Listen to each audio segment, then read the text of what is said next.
আট-দল সংগ্রাম করে যাচ্ছে।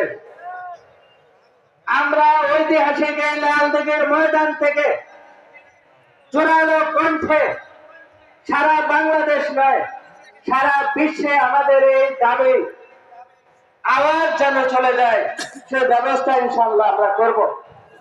আমাদের দেশের সরকার আমাদের এই ৮ দলের এই দাবিগুলো যদি যথাসময় মেনে না নেয়, আন্দোলনরত এই ৮ দল আছে। আমরা ঐতিহাসিক এই লালদিঘির ময়দান থেকে জোরালো কণ্ঠে সারা বাংলাদেশ নয়, সারা বিশ্বে আমাদের এই দাবি আওয়াজ যেন চলে যায়, সে ব্যবস্থা ইনশাআল্লাহ আমরা করব।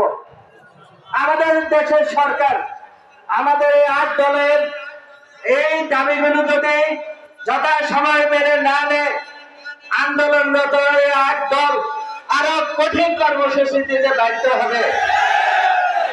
আপনারা সবাই রাজি আছেন তো? আলহামদুলিল্লাহ। আল্লাহ রাব্বুল আলামিন আমাদের সবাইকে কবুল করুক। আগামী দিনে শুধু গণভোট নয়, শুধু জাতীয় নির্বাচন নয়, ইসলামের স্বার্থে, এই দেশে ইসলামী শাসনের স্বার্থে এই ৮ দল একযোগে ইনশাআল্লাহ কাজ করে যাবে। আমরা রাজি আছি তো? আল্লাহ আমাদেরকে কবুল করুক। আমা আলাইনা ইল্লাল বালাগ। আসসালামু আলাইকুম ওয়া রাহমাতুল্লাহ।